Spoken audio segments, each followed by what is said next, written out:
आप देख रहे हैं एक न्यूज़ 24 और आपके साथ मैं हूं वसीम खान। शाम की 6 बजे की 6 बड़ी खबरों के साथ हम हाजिर हैं और आपको हम बताने जा रहे हैं कि पूरे दिन बिहार की सियासत में किस तरीके से सवालों का बौछार होता रहा और उन तमाम सवालों के बौछार के बीच में शरद यादव को लेकर राजद खेमा बेहद ही नाखुश और गमगीन दिखाई दे रहा था। देखिए, शरद यादव जो कि राजद के कद्दावर नेता रहे और लालू प्रसाद यादव उन्हें अपने बड़े भाई की तरह देखते थे, और जैसे ही यह खबर बिहार और देश की सियासत में निकल कर सामने आई कि शरद यादव का देहांत हो गया है, लालू प्रसाद यादव ने सिंगापुर से ही एक वीडियो जारी किया और उन्होंने कहा कि आज बड़े भाई का हाथ सर के ऊपर से हट गया है और ऐसे में वह बहुत ही गमगीन दिख रहे थे। दूसरी तरफ अगर बात करें तो के पाठक की हम बात करेंगे। के पाठक ने जिस तरीके से बातें रखी और जो वीडियो के पाठक का जारी हुआ और उसके बाद मुख्यमंत्री नीतीश कुमार ने भी नाराजगी जाहिर की। तेजस्वी यादव ने भी आज एक बयान दिया। उन्होंने कहा कि जो कुछ सुनने को मिला है, देखने को मिला है और जो वीडियो वायरल हुई है वो बेहद ही चिंताजनक है। एक वरिष्ठ आईएएस अधिकारी अगर इस तरीके का बयान देता है, इस तरीके से बदजुबानी करते नजर आता है तो बेहद ही चिंतापूर्ण है। और यही कारण है कि तेजस्वी यादव ने साफ साफ लफ्जों में कह दिया है कि जो भी विधिवत तरीके से कार्रवाई होगी वो की जाएगी, और तेजस्वी यादव भी काफ़ी नाराज दिखाई दे रहे थे। अब हम बात करेंगे बिहार की सियासत की वो पहलू की जिसपे लगातार सियासत गर्म होते रहे हैं, क्योंकि 2024 और 25 का रन बेहद ही करीब है, नज़दीक है, और ऐसे में सवालों के बौछार लगातार हो रहे हैं। हालांकि हम लगातार यह कहते हैं कि बिहार की राजनीति में अभी जो कुछ चल रहा है उससे साफ ये लग रहा है कि मुद्दाहीन राजनीति हो रही है। जेडीयू खेमे में कुछ ठीक ठाक नहीं चल रहा है। वहीं महागठबंधन की बात करें तो महागठबंधन में भी कुछ वेल दिखाई नहीं दे रहा है। लगातार मुख्यमंत्री नीतीश कुमार पर तंज कसा जा रहा है, सवाल उठाए जा रहे हैं और राजद के कई नेता, कई मंत्री जो बयान दे रहे हैं वह भी ठीक नहीं है।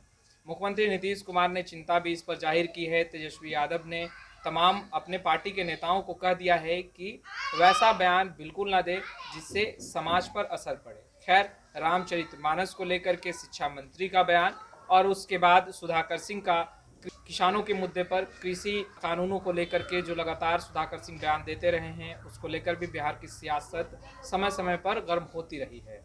मगर अब बीजेपी ने एक बार फिर से मुख्यमंत्री नीतीश कुमार पर निशाना साधा है और सम्राट चौधरी ने स्पष्ट रूप से कह दिया है कि बुलडोजर लेकर नहीं आएंगे मगर मुख्यमंत्री नीतीश कुमार को गद्दी से उखाड़ फेंकेंगे। अब सम्राट चौधरी के बयान के बाद जेडीयू खेमा कैसे चुप रहता, उमेश कुशवाहा ने करारा जवाब देते हुए कहा कि तर्क पर बात किया जाए तो ज़्यादा बेहतर होगा। यानी कि अब उमेश कुशवाहा भी तर्क पर बात करना चाहते हैं। चलिए, यह सुनकर बहुत अच्छा लगा कि उमेश कुशवाहा अब तर्क पर बात करना चाहते हैं, मुद्दे पर बात करना चाहते हैं और अब कम से कम आने वाला जो कल है वो मुद्दे पर बात करेगा। बिहार के युवा बेरोजगार हैं और दूसरी तरफ देखा जाए तो शिक्षा और स्वास्थ्य व्यवस्था लगातार सवालों के घेरे में भी रही है। बिहार के स्वास्थ्य मंत्री तेजस्वी यादव हैं, बिहार के डिप्टी सीएम भी तेजस्वी यादव हैं और कई ऐसे विभाग तेजस्वी यादव के पास हैं जिनको लेकर लगातार सवाल उठता रहा है। मगर तेजस्वी यादव भी काफ़ी एक्टिव दिखाई दे रहे हैं। तेजस्वी यादव लगातार कभी एनएमसीएच तो कभी पीएमसीएच अचानक पहुंच जाते हैं। मगर तेजस्वी यादव ने अब स्पष्ट कर दिया है कि बिहार की स्वास्थ्य व्यवस्था दुरुस्त होगी और जो बदहाली पहले दिखती थी बिहार की स्वास्थ्य व्यवस्था पर वो खत्म किया जाएगा। दिशा निर्देश दिए गए हैं और तमाम लोगों को कह दिया गया है कि जो भी बिहार की जनता, गरीब गुरबे अगर आते हैं तो उन्हें उन तमाम सुविधाओं को मुहैया कराया जाए जो सरकार की तरफ से दिया जाता है। खैर, अब देखने वाली बात यह होगी कि तेजस्वी यादव लगातार दिशा निर्देश तो जारी कर रहे हैं मगर तेजस्वी यादव के फरमान को कितना माना जाए। कई बार तेजस्वी यादव यह कहते भी दिखाई देते हैं कि बिहार की स्वास्थ्य व्यवस्था पहले से बेहतर हुई है। तो अब यह भी देखने वाली बात होगी कि जो लगातार सवाल उठता है और सवाल उठना भी लाजमी है, लोग सरकारी अस्पताल में जाना पसंद नहीं करते क्योंकि वहाँ की लचर व्यवस्था आपने देखी है और हमने बाखूबी वो तस्वीरें भी आपसे साझा की है कि किस तरीके से मरीज डॉक्टर के अभाव में, दबाव के अभाव में तड़पते हुए दिखाई देते हैं और उनके परिजन भी इधर से उधर दौड़ते भागते दिखाई देते हैं, गुहार लगाते दिखाई देते हैं कि कोई उनके साथ जो मरीज आए हैं उन्हें देख ले, मगर कोई देखने वाला नहीं होता। खैर, तेजस्वी यादव एक्टिव हैं तो यह भी देखकर बहुत अच्छा लगता है। अब हम बात करेंगे जिसको लेकर लगातार हम, आप और तमाम जनमानस परेशान और बेहाल और चिंता का विषय भी है। बिहार की स्वास्थ्य व्यवस्था पर हम बात करने जा रहे हैं। देखिए, पुलिस मुख्यालय के सामने मर्डर हो जाना चिंता का तो विषय है ही, और सवाल बिहार पुलिस पर उठती है। जब बिहार पुलिस के मुखिया आर.एस. भट्टी बनते हैं तो एक उम्मीद की किरण जगती है और मुख्यमंत्री नीतीश कुमार के सुशासन की सरकार पर कहीं ना कहीं ये भरोसा किया जाता है कि अब बिहार में कुछ बेहतर होगा, मगर कुछ बेहतर होता दिखाई नहीं दे रहा था। लगातार आपराधिक घटनाएं बढ़ती जा रही थी। बेखौफ होकर अपराधी एक कर एक घटना को अंजाम देते नजर आ रहे थे, और ऐसे में लगातार सवालों के घेरे में बिहार पुलिस थी। सवालों के घेरे में रहना भी लाजमी था, क्योंकि जिस तरीके से अपराधी सामने से बिहार पुलिस को चैलेंज करते दिखाई दे रहे थे, और न केवल चैलेंज कर रहे थे बल्कि दौड़ा दौड़ा कर पीट भी रहे थे।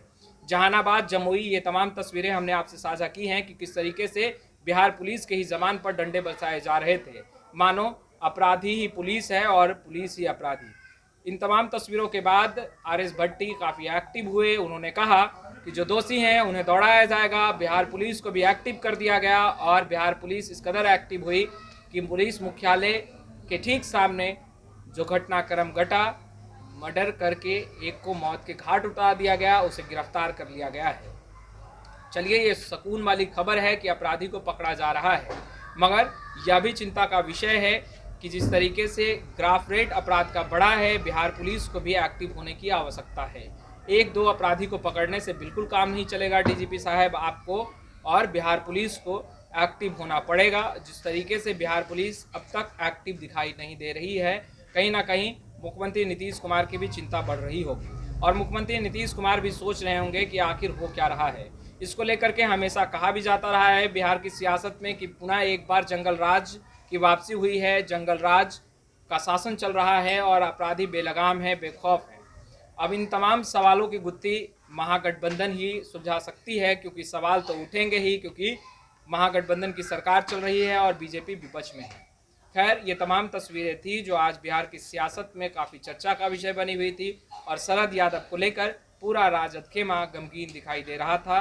तमाम राजद के नेता और तमाम कार्यकर्ता, उनके आंखों में कहीं ना कहीं नमी दिखाई दे रही थी, आंखें नम थी, और नम आंखों से कहते दिखाई दे रहे थे कि याद तो आएगी, क्योंकि राजद के लिए उन्होंने बहुत कुछ किया है, समाज के लिए उन्होंने बहुत कुछ किया है। खैर, हम तमाम तस्वीरें इसी तरीके से आप तक पहुंचाते रहेंगे। अब तक आपने हमारे चैनल को सब्सक्राइब नहीं किया है, तुरंत सब्सक्राइब कर ले, साथ ही साथ हमारे फेसबुक पेज को भी लाइक कर ले। आपका बहुत बहुत शुक्रिया।